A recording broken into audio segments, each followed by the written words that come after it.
हाँ, माइक पे आगे नहीं हटा।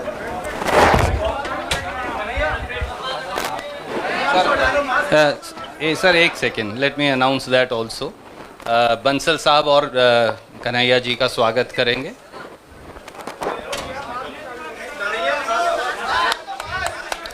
और मैं अब अनुरोध करूंगा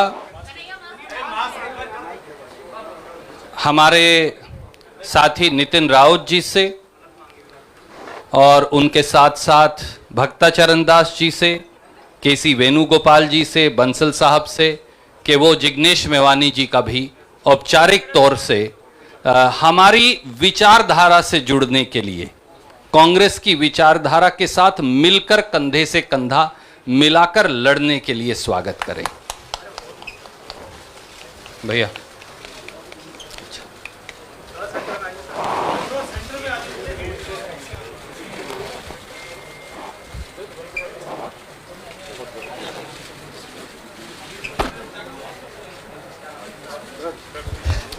बहुत शुक्रिया। और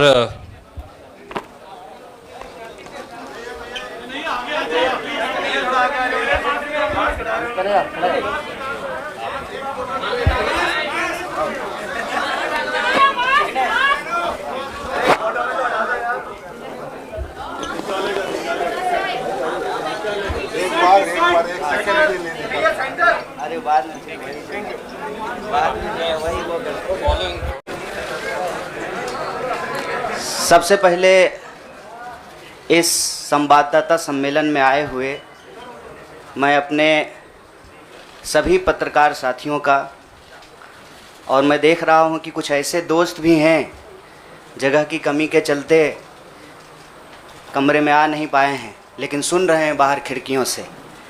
मैं आप सबका स्वागत करता हूं और मंच पर उपस्थित एआईसीसी ऑर्गेनाइजेशन के जनरल सेक्रेटरी वेणु जी, जनरल सेक्रेटरी सुरजेवाला जी, एससी डिपार्टमेंट के चेयरमैन नितिन राउत जी, बिहार के प्रभारी भक्तचरण दास जी, बिहार के अध्यक्ष मदन मोहन झा जी और कांग्रेस पार्टी के ट्रेजरर पवन बंसल जी, हमारे युवा साथी और गुजरात कांग्रेस के वर्किंग प्रेसिडेंट भाई हार्दिक पटेल जी, और हमारे आंदोलन में कदम से कदम मिलाकर हर घड़ी हमारा साथ देने वाले हमारे साथी बडगाम से निर्दलीय विधायक साथी जिग्नेश मेवानी जी, मैं आप सबका आभार व्यक्त करता हूं। और मैं अपने पत्रकार साथियों से कुछ चीज़ों को लेकर मुखातिब हूं। उससे पहले आज ये एक ऐतिहासिक दिन है। आज शहीद आज़म भगत सिंह की जयंती है। लोग शहीद होते हैं, भगत सिंह शहीद आज़म हैं। शहीद आज़म इसलिए हैं कि आज हम लोग जहां माल्यार्पण करने के लिए गए थे, शहीद पार्क, वो शहीद पार्क एक ऐतिहासिक पार्क है। वो हिस्सा है फिरोज शाह कोटला फोर्ट का, जहां पर चंद्रशेखर आज़ाद जी की अध्यक्षता में हिंदुस्तान रिपब्लिकन आर्मी की गुप्त मीटिंग हो रही थी। अंग्रेज़ों के ज़माने में क्रांतिकारी छुपकर मीटिंग किया करते थे।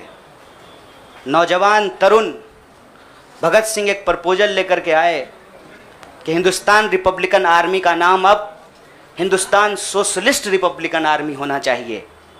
यह ऐतिहासिक क्षण, वो ऐतिहासिक भूमि और हमारे युवाओं के आइकन शहीद आज़म भगत सिंह को हम अपना नमन प्रस्तुत करते हैं। आज एक दुखद घटना भी हमारे ज़िले में हुई है। वज्रपात के चलते 2 बच्चियों का निधन हो गया है। मैं इस मंच से उनके प्रति शोक व्यक्त करता हूं और उनके परिवार के प्रति अपनी संवेदना व्यक्त करता हूं। दोस्तों, मुझे लगता है कि बहुत कुछ कहने की ज़रूरत नहीं है। आजकल सूचना क्रांति के इस दौर में हमसे ज़्यादा मालूम हमारे पत्रकार साथियों को होता है। तो बेहतर ये होगा कि आप सवाल पूछें, मैं आपका जवाब दूं। लेकिन आप सवाल कहाँ से पूछेंगे और आपके मन में कौन से सवाल चल रहे हैं, इसका थोड़ा सा अंदेशा है, मुझे थोड़ा अंदाज़ा भी है। सबसे पहले मैं आपको बधाई देना चाहता हूँ कि आपने पत्रकारिता की उस मिसाल को जिंदा रखा है कि कम से कम विपक्ष से तो सवाल करते हैं ना, ताकि इस देश को याद रहे कि पत्रकारों का काम है सवाल पूछना। तो मैं आपके हर सवाल का जवाब दूंगा। जितना सवाल आप पूछना चाहते हैं पूछिएगा, बारी बारी से पूछिएगा, सारे सवालों का जवाब दूंगा। बस एक सवाल का जवाब जो मुझे लगता है कि आप सबके मन में होगा कि आप कांग्रेस पार्टी क्यों ज्वाइन किए हैं, उस सवाल का जवाब दे करके मैं हमारे जो अध्यक्ष हैं उनकी तरफ मुखातिब होऊंगा, माइक उनको समर्पित करूंगा। मैं कांग्रेस पार्टी इसलिए ज्वाइन कर रहा हूं कि मुझे ये महसूस होता है कि इस देश में कुछ लोग, वो सिर्फ लोग नहीं हैं, वो एक सोच है। वो इस देश की सत्ता पे ना सिर्फ काबिज हुए हैं, इस देश की चिंतन परंपरा, संस्कृति, इसका मूल्य, इसका इतिहास, इसका वर्तमान और इसका भविष्य खराब करने की कोशिश कर रहे हैं। वो जो सोच है, उस सोच के बारे में आप अपने आप समझ जाएंगे, क्योंकि कहीं मैंने पढ़ा था कि आप अपने दुश्मन का चुनाव कीजिए, अपने विपक्ष का चुनाव कीजिए, दोस्त अपने आप बन जाएंगे। तो हमने ये चुनाव किया है। हम इस देश की सबसे पुरानी पार्टी, सबसे लोकतांत्रिक पार्टी, मैं जोर दे करके बोल रहा हूं लोकतांत्रिक पार्टी, ताकि आप लोग परिवारवाद पे सवाल जरूर कीजिएगा। लोकतांत्रिक पार्टी में हम इसलिए शामिल होना चाहते हैं कि हमको लगता है, और सिर्फ हमको नहीं लगता है, इस देश के लाखों करोड़ों नौजवानों को ये लगने लगा है कि अगर कांग्रेस नहीं बचा तो देश नहीं बचेगा। और ये बात मैं आपको स्पष्ट कर देता हूं, देश में प्रधानमंत्री अब भी हैं, देश में प्रधानमंत्री इससे पहले भी थे, देश में आगे भी प्रधानमंत्री होते रहेंगे। लेकिन आज जब हम लोग श्री राहुल गांधी जी के उपस्थिति में फॉर्मली कांग्रेस पार्टी का फॉर्म भर रहे थे, तो साथी जिग्नेश ने संविधान की कॉपी दी और हमने उनको भगत सिंह, गांधी और अंबेडकर की तस्वीर प्रस्तुत किया, क्योंकि हमारा यह मानना है कि आज इस देश को भगत सिंह की वीरता की जरूरत है, भगत सिंह के साहस की जरूरत है। आज इस देश को अंबेडकर की समानता की जरूरत है, और आज इस देश को गांधी की एकता की जरूरत है। गांधी जब कहते हैं रघुपति राघव राजा राम, पतित पावन सीताराम, ईश्वर अल्लाह तेरो नाम, सबको सन्मति दे भगवान, ये गांधी की एकता है। जब अंबेडकर कहते हैं कि किसी भी समाज का मूल्यांकन वहां महिलाओं की क्या स्थिति है इस बात से होगा, तब वो समानता की वकालत कर रहे होते हैं। मैं नहीं मानता हूं कि डॉक्टर बाबा साहब भीमराव अंबेडकर किसी एक समुदाय के नेता थे।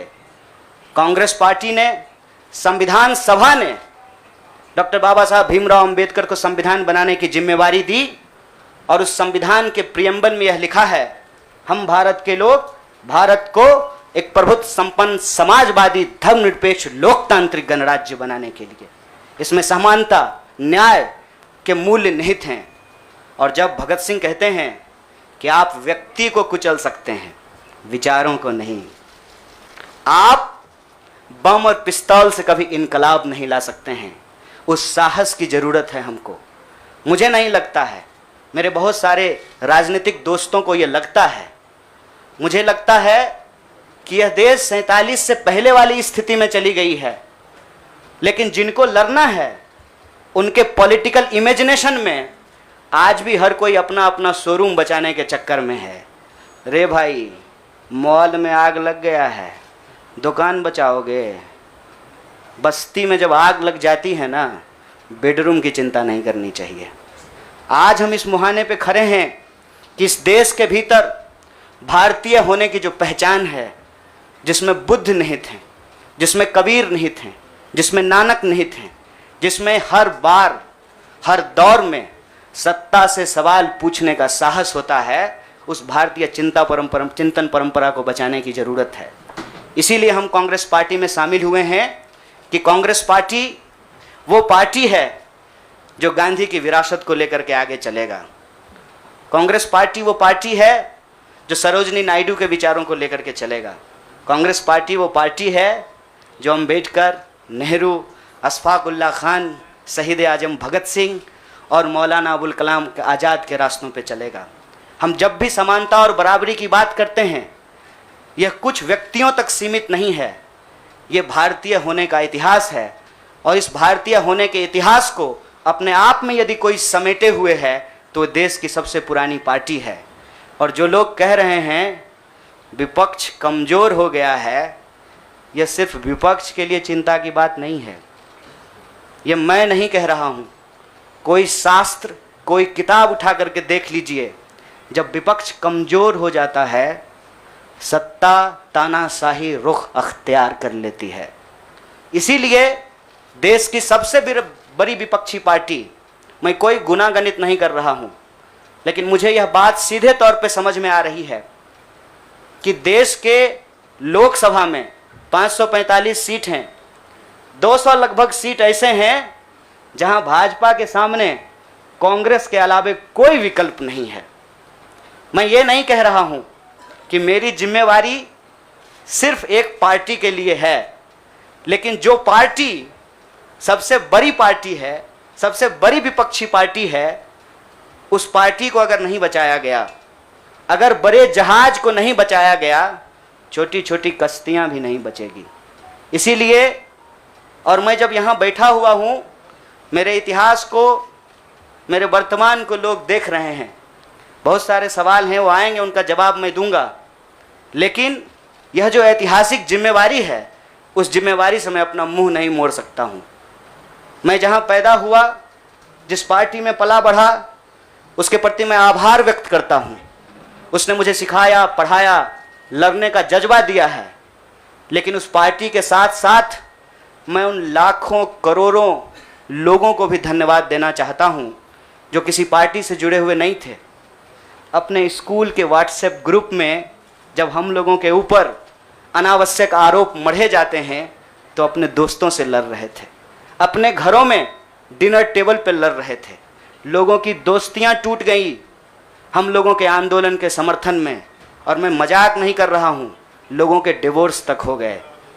ये जो देश में एक वैचारिक संघर्ष छिड़ा है, उस वैचारिक संघर्ष को कांग्रेस पार्टी ही नेतृत्व दे सकती है, यह हमारा भरोसा है।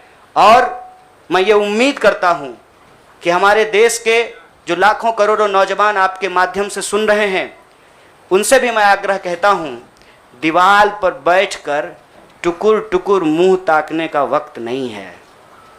ये अर्जेंसी का टाइम है, और इस अर्जेंसी के टाइम पे दीवार पे बैठ करके दायां जाएं कि बायां जाएं, ये मत सोचिए।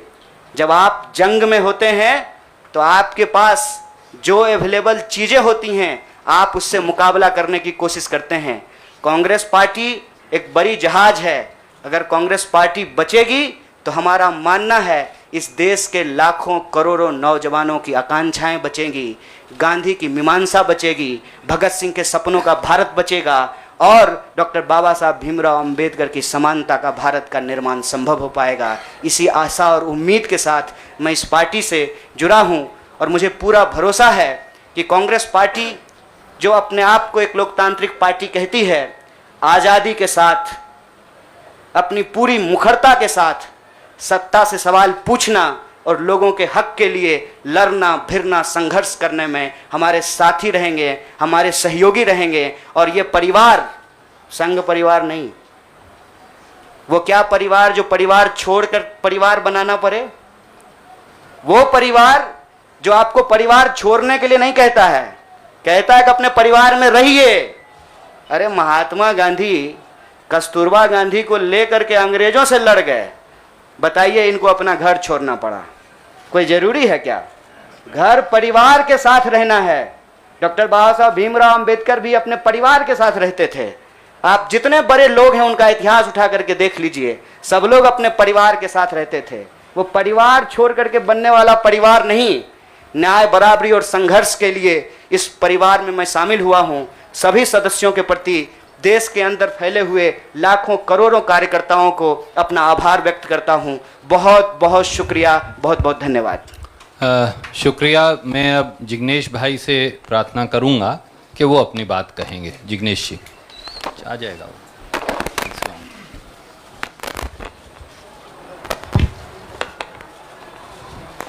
धन्यवाद।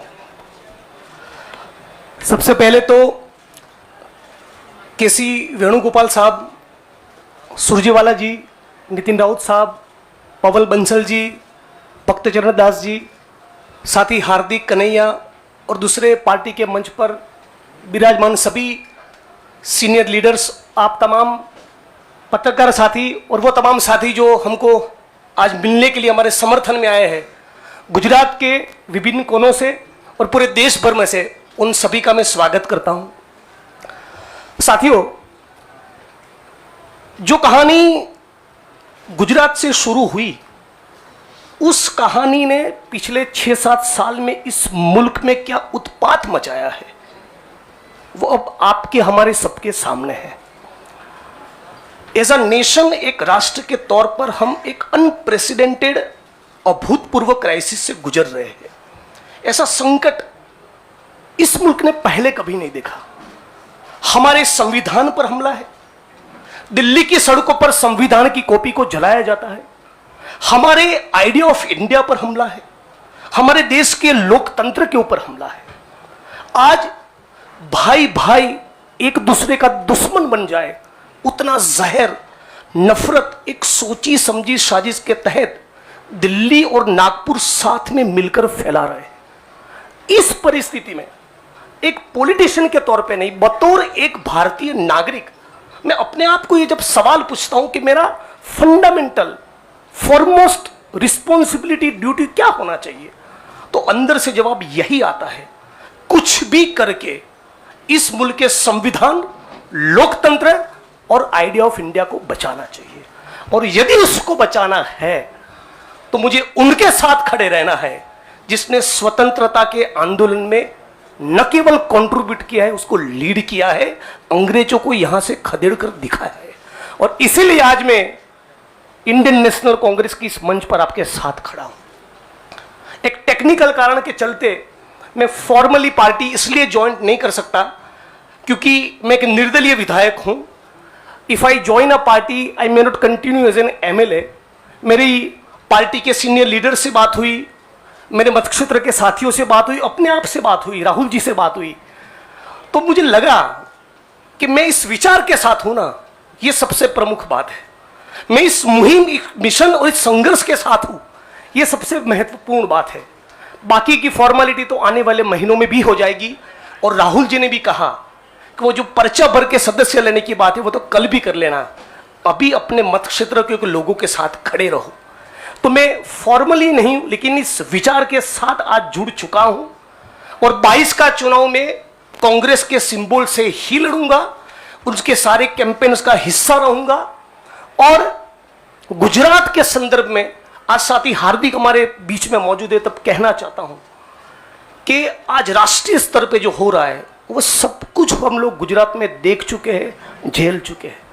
आप सभी पत्रकार साथियों के बीच में बड़ी चिंता के साथ ये कहना चाहता हूं, हमारी पार्टी ने इस मुद्दे को उठाया है कि 3000 किलो का ड्रग्स 15-20 लाख बेरोजगार युवा को नशे की चुंगाल में फंसाने के लिए अदानी के एयरपोर्ट पर उतर रहा है।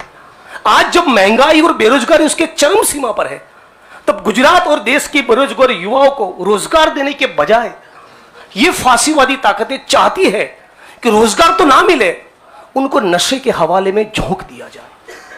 तो इन सारी परिस्थितियों में यदि बाबा साहब अंबेडकर के संविधान को बचाना है, हमारे आइडिया ऑफ इंडिया को बचाना है, भगत सिंह को जब मुकदमे की कार्यवाही के दौरान पूछा गया कि क्रांति क्या है, तब शहीद आजम ने कहा था कि क्रांति से हमारा मतलब है किसानों और मजदूरों के हाथ में सत्ता।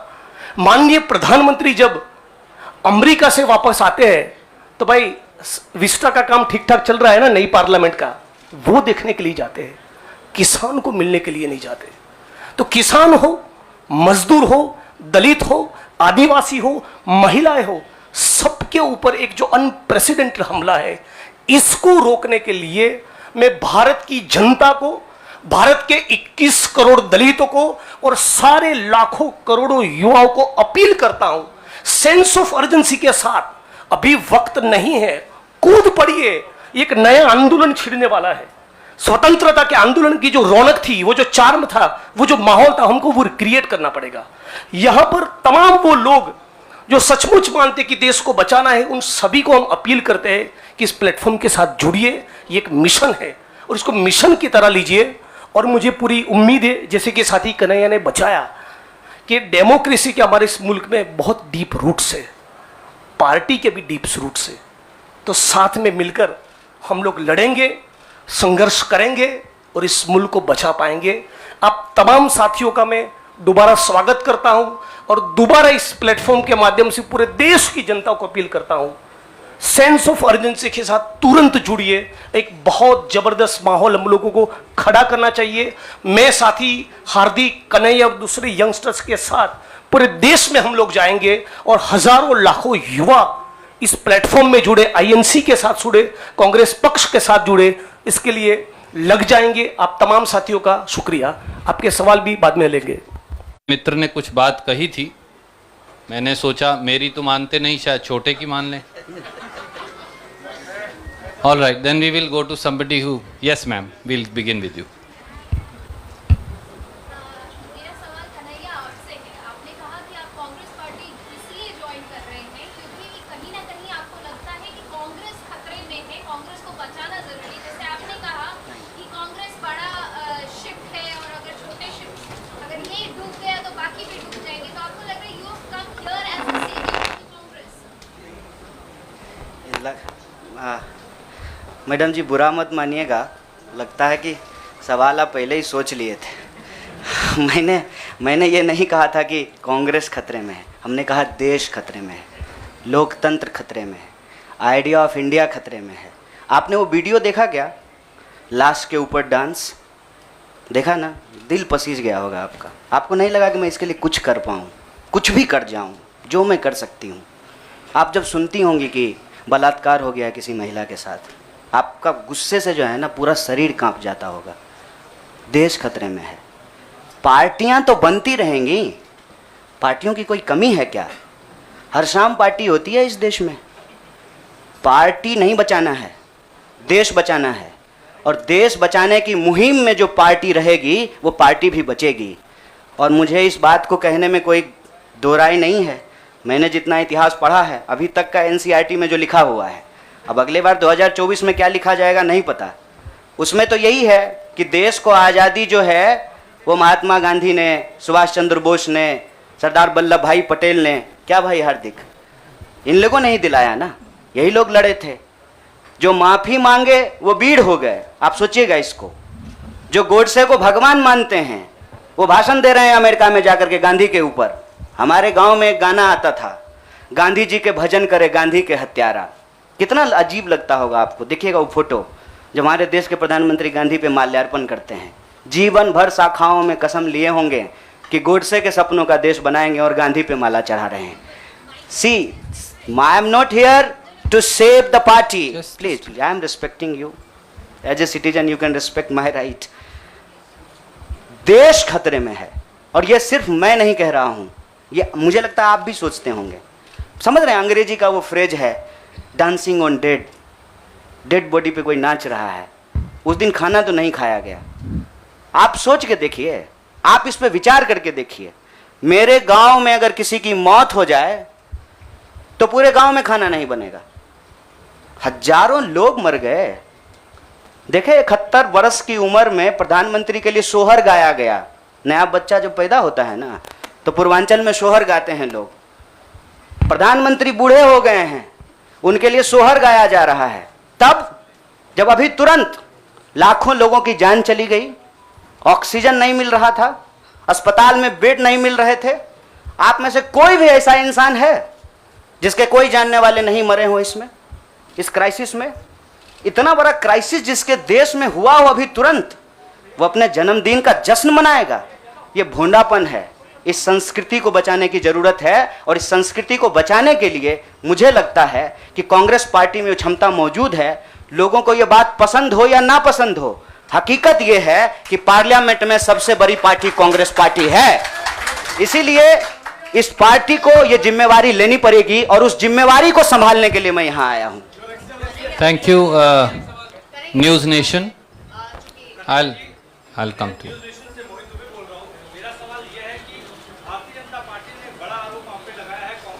जनता पार्टी का आरोप को कौन पूछता है? आपका कोई आरोप है मेरे ऊपर? भारतीय जनता पार्टी को मैं सीरियसली नहीं लेता हूं। आपका कोई आरोप है? आप सवाल पूछिए।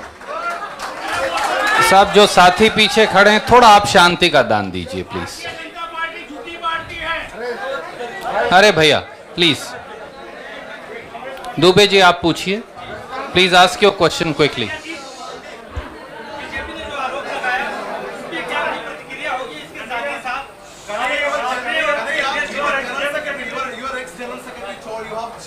Yeah, please, you cannot interrupt. No, you have to have discipline. My humble request with folded hands. There is no, but yes, I am not Prime Minister. I will take your question. no, Don't but worry. democracy means that you should not supersede somebody who's asking question. That's what democracy is. Dubey भाई, हाँ, आपका सवाल है, news nation से हैं। अच्छा, भारी जल्दी से पूछिए ना। नहीं, और लोगों ने किया है, नाम बताएंगे। मेरा सवाल आपसे ये है कि तमाम जो कांग्रेस के और युवा नेता है वो छोड़ के चले गए, तो क्या माना जाए कि आप जितने भी लोग आपने ज्वाइन किया है, ये राहुल गांधी की नई टीम होगी, राहुल गांधी की सियासी जो नाव है उसको पार लगाने का काम करेगी? देखिए, मैं यही कह रहा हूँ, हमारे देश के लोगों के पॉलिटिकल इमेजिनेशन को कुछ हो गया है। अभी क्या हो गया है मुझे समझ में नहीं आ रहा है। हमने आपके सवाल को अपने आप लेते हुए हमने अपने पूरे वक्तव्य को रखा। हमने कहीं भी कहा कि हम कोई टीम बना रहे हैं? बीसीसीआई थोड़ी है सर, मतलब टीम बना रहे हैं। मैं कह रहा हूं कि भारत की परंपरा, चिंतन परंपरा, सोच, जिस पे आपको गर्व होता है भारतीय होने के चलते, उस परंपरा को समेटने का, उसको आगे बढ़ाने का काम देश की सबसे पुरानी पार्टी कांग्रेस पार्टी ने किया है। उस पार्टी के पास एक ऐतिहासिक जिम्मेवारी है, और इस देश का नागरिक होने के चलते, साथी जिग्नेश ने कहा, यह हमारी भी ऐतिहासिक जिम्मेवारी है कि कल को जब इतिहास लिखा जाएगा तो हमसे भी पूछा जाएगा, दुबे भाई आपसे भी पूछा जाएगा कि जब यह तमाशा हो रहा था तो हम क्या कर रहे थे। हमने वो कहानी सुनी है बचपन में, आपने भी सुना होगा। जंगल में आग लगी, एक कोयल अपने चोंच में पानी भर करके जंगल की आग बुझाने की कोशिश कर रही थी। जंगल की आग नहीं बुझी, या बुझनी होगी बुझ जाएगी। कम से कम कोयल का वह ऐतिहासिक प्रयास जो है वो इतिहास याद रखेगा। और ये जो आप कह रहे हैं ना, डूबती हुई नाव, देखिए कभी कभी ना इंसान को भ्रम होता है, जैसे टिड्डे को भ्रम होता है कि वो अपने पांव से आसमान टिका रखा है। हमको ऐसा कोई भ्रम नहीं है। मेरे अकेले से कुछ नहीं होगा। जब आप जुड़ेंगे, हम जुड़ेंगे, इस देश के संविधान में, आइडिया ऑफ इंडिया में भरोसा करने वाले लोग जो हैं, जिसको हम कहते हैं गांधी के सपनों का भारत, जिसको हम कहते हैं भगत सिंह के सपनों का भारत, जिसको हम कहते हैं डॉक्टर बाबा साहब भीमराव अंबेडकर के सपनों का भारत, जिसको हम कहते हैं बिरसा मुंडा के सपनों का भारत, सावित्रीबाई फूले के सपनों का भारत, श्री कृष्ण सिंह के सपनों का भारत, जगजीवन राम के सपनों का भारत, मौलाना अबुल कलाम आजाद के सपनों का भारत, उस भारत को बचाने की बात मैं कर रहा हूं। और सियासत, मैं बार बार कहता हूं, अगर सियासत सही होगी तो गलत लोग जो सत्ता पे काबिज हैं ना, मुझे भारत के लोगों पे बहुत भरोसा है। अरे हैं हम लोग थोड़ा सा आलसी, लेकिन जब आ गए ना अपने पे, 200 साल अंग्रेजों ने राज किया था, जब से भारत के लोग अपने पे आ गए ना, तो 1942 में भारत छोड़ो आंदोलन का जब नारा महात्मा गांधी ने दिया था, तो अंग्रेजों को भारत छोड़ करके जाना पड़ा था। और उस वक्त जो लोग अंग्रेज से पेंशन ले रहे थे, माफी मांग रहे थे, वो आज एनसीईआरटी की किताब बदल रहे हैं कि अपना नाम भी हम बीड़ों में लिखवा लें। इसीलिए मैं कह रहा हूं कि उस इतिहास को, उस चिंतन परंपरा को बचाने की जरूरत है। पार्टी अगर उस सिद्धांत पे चलेगी, संविधान के प्रियम्बल को रक्षा करने की कोशिश करेगी, पार्टी भी बचेगी और पार्टी सत्ता में भी आएगी। ऐसा मेरा उम्मीद है, ऐसे मेरी आशा है। Jainendra from ABP, can you please come forward and ask. हाँ पूछिए जरा, एक सवाल पूछिए। हम एक आग्रह करें, आप लोग ना लड़ाई नहीं लगवाइए हमारे दोस्त के बीच में। भोरे से जो है ट्विटर पे आप लोग क्या क्या जो चला दिए हैं, और लोग हमको पूछ रहा है कि जिग्नेश का नाम काहे नहीं ट्रेंड कर रहा है। मैं आपसे ही आग्रह कर रहा हूँ, हम ना अलग अलग लोग नहीं हैं, यह मंच आपस में बटा हुआ नहीं है। तो सवाल जो है सारा तोप का गोला जो है हमारे तरफ ही नहीं हो, मंच के तरफ मुखातिब हो, मैं भी जवाब दे दूंगा। Yes Jainendra ji please ask your question.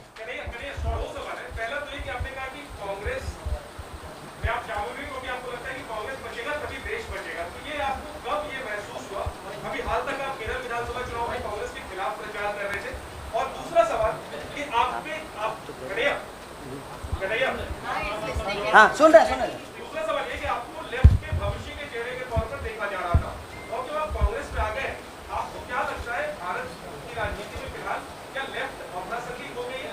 मैं चाहता हूँ दोनों पे डिटेल में। बड़ा जैनेंद्र भाई बड़ा वैचारिक सवाल पूछे हैं, बहुत बहुत शुक्रिया जैनेंद्र भाई। एक तो देखिए हमारी जो ये नई पार्टी है, इस पार्टी के जो संगठन के महासचिव हैं वो केरल से ही हैं। इनसे आप चाहें तो अकेले में भी पूछ लीजिएगा, कांग्रेस पार्टी के खिलाफ हमने एक शब्द नहीं बोला था। हम कांग्रेस पार्टी के खिलाफ भी बोले हैं, लेकिन केरल के विधानसभा चुनाव में नहीं, जेएनयू के प्रेसिडेंशियल स्पीच में बोले थे। देखिए हमको हमारा इतिहास पता है और हम यही कहते हैं, इतिहास को तोड़ा और मरोड़ा नहीं जा सकता है। इतिहास इतिहास होता है। इतिहास कोई कागज पे लिखे हुए शब्द होते हैं कि आप उसको जो है इरेजर से मिटा दीजिएगा। केरल के विधानसभा चुनाव में कांग्रेस पार्टी के खिलाफ नहीं बोले थे। आपने पूछा कि कब इसको आपको ऐसा महसूस हुआ। देखिए महसूस तो मुझे राजनीति में आए हुए 18 साल हो गए हैं, और मैंने हमेशा ये महसूस किया कि कहीं ना कहीं इस देश की जो राजनीतिक विरासत है वो भटक गई है। भूल भुलैया नहीं होता है, राइट लेफ्ट सेंटर घूमने लगा है, और पता ही नहीं चल रहा है कि एक्चुअल आइडियोलॉजिकल पोजीशनिंग कहाँ है, उसके थ्रेड्स कहाँ पे हैं। तो मैं जैनेंद्र भाई, आपने वैचारिक सवाल पूछा है, एक ऐतिहासिक तथ्य आपसे साझा करता हूँ। मैं ऑल इंडिया स्टूडेंट फेडरेशन का मेंबर था कल तक। वो ऑल इंडिया स्टूडेंट फेडरेशन 1936 में बना, और उस इतिहास जाकर के देख लीजिएगा। उसका जो इनॉग्रल सेशन था, पंडित जवाहरलाल नेहरू का उसमें भाषण हुआ था, और उस वक्त देश के जितने भी नौजवान थे, सुनने में थोड़ा अजीब लग सकता है हमारे कुछ साथियों को, लेकिन अपने विद्यार्थी के होने के ज़माने में अटल बिहारी वाजपेयी भी शामिल हुए थे, बाद में निकाल दिया गया था। मतलब अंग्रेजों के खिलाफ जो छात्रों का संघर्ष हो रहा था, सभी विचारधारा के लोग उसके सदस्य थे। और आपने जो वैचारिक सवाल पूछा कि आपको लेफ्ट के भविष्य के रूप में देखा जा रहा है, कौन कह रहा है कि लेफ्ट का भविष्य खराब हो गया है? व्यक्ति आते हैं और जाते हैं, संगठन हमेशा व्यक्ति से बड़ा होता है। व्यक्ति की अपनी एक भूमिका होती है, उस भूमिका को वो अपनी क्षमता से निभाने की कोशिश करता है। मैं आपको बता दूं, जहां जिस पार्टी से आप मेरा संबंध जोड़ रहे हैं, मैं वहां पैदा हुआ हूं। मेरे भीतर सोचने समझने लड़ने की जो क्षमता है, यह उसके ट्रेनिंग का हिस्सा है, और मुझे इस बात का गर्व है। लेकिन वहां जो लड़ने का तरीका है और जिस तरीके से वो लड़ रहे हैं, मुझे लगता है आज जो देश की स्थिति है उसमें उसके स्पीड को बढ़ाने की जरूरत है, और जो वैचारिक संकीर्णता है उसको तोड़ने की जरूरत है। मैं आपको एक बात बताना चाहता हूं। मैं अपने कई साथियों से पूछा कि क्या भगत सिंह की जयंती देश के सभी संगठनों को नहीं मनाना चाहिए, और क्या गांधी की तस्वीर सभी संगठनों के कार्यालय में नहीं होना चाहिए? यह हमारा इतिहास है, यह हमारी विरासत है। कुछ लोग बहुत चालाकी से विचारधारा की खोल में यह जो हमारी ऐतिहासिक विरासत और परंपरा है, इसको आपस में उलझाने की कोशिश करते हैं। एक बड़ा पॉपुलर डिबेट है मीडियम और मीन्स का, हैं, साध्य और साधन का, हिंसा और अहिंसा का। तो मैं आपके सामने इस सदन के समक्ष यह बात कहता हूं, जब भगत सिंह कहते हैं कि बम और पिस्तौल इनकलाब नहीं ला सकता है, मतलब भगत सिंह हिंसा का निषेध कर रहे हैं, वायलेंस को निगेट कर रहे हैं। और जब बापू कहते हैं, महात्मा गांधी कहते हैं करो या मरो, मतलब वो व्यक्ति के ऊपर होने वाली हिंसा को स्वीकार कर रहे हैं और अहिंसा को निगेट कर रहे हैं। देश की अर्जेंसी क्या है, इस बात को समझिए। और देश की अर्जेंसी ये है कि आप पैदा कहीं भी हुए हों, अगर गांव में आग लगी है, आप अपने दरवाजे के बाहर डंडा लेकर के गेटकीपर बन करके खड़ा हो जाएंगे कि घुसने नहीं देंगे, निकलने नहीं देंगे, तो आपका घर भी नहीं बचेगा, बेडरूम भी नहीं बचेगा। इसलिए समझदारी इस बात में है कि आपसी जो नाराजगी है, आपसी जो वैचारिक मतभेद है, उसको किनारा कीजिए और बस्ती बचाने के लिए इकट्ठा होइए, क्योंकि ये देश हम सबका है। इसीलिए लेफ्ट राइट का जो क्वेश्चन है ना, वो अप्रासंगिक इसलिए हो गया है कि आज आपको वैसे आदमी के साथ सामना करना पड़ रहा है जो हमारे जमाने का गोविंदा है, ड्रेस बदलते रहता है। इसीलिए इस वैचारिक भ्रम में नहीं पड़िए, देश बचाइए, संविधान बचाइए, यही हमारा लक्ष्य है। Siddharth from ANI, Siddharth please go ahead and ask. Siddharth सवाल पूछिए प्लीज। कन्हैया जी, आपसे और जिग्नेश जी दोनों से मेरा एक सवाल है। जिग्नेश जी जवाब देंगे। आप पर्टिकुलर आपकी बात को नोट कर रहा हूँ। आपने कहा एक जहाज है, दूसरा उसे बचाने की जरूरत नहीं है, इसकी बात नहीं। लेकिन जो जहाज का कप्तान है राहुल गांधी, इसको लगता है कि बाकी छोटे जो कश्तियां हैं उसको चलाने वालों को उसको फॉलो करना चाहिए। मेरा सवाल खुले तौर पर यह है कि राहुल गांधी विपक्ष का चेहरा होना चाहिए जब एक लड़ाई दो विपक्ष का चेहरा तो मीडिया भी होना चाहिए। विपक्ष का चेहरा वो तमाम लोग होना चाहिए जो आइडिया ऑफ इंडिया और इंडियन कॉन्स्टिट्यूशन में बिलीव करता है, उसको प्रोटेक्ट करना चाहते हैं। पीरियड।